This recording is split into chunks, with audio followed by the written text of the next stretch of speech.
I've said in the coming elections, there will be candidates who are under investigation for illicit enrichment, and the voters will not know who they are other than one.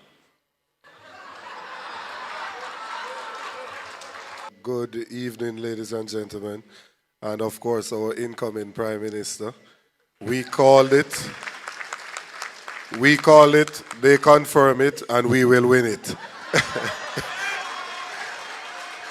So on our slate of elite 63 candidates, and he must be wondering why I'm sitting with the M in the acronym, because this is the modern infrastructure panel. We don't do the A, access to education, as yet.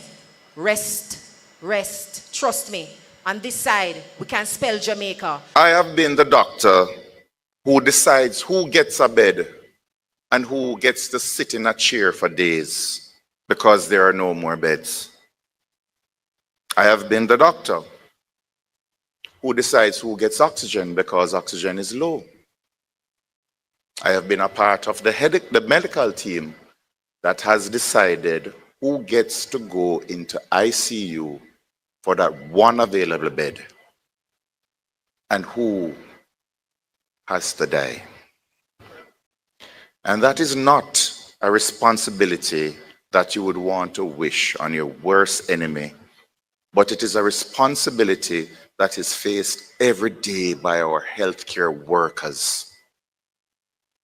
You don't want to be those healthcare workers, and worse, you do not want to be that patient or relative.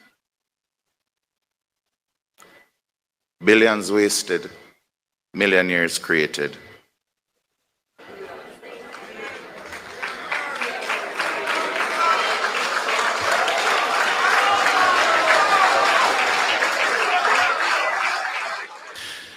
I am not here tonight to sell a manifesto. I'm here tonight to invite you on a journey.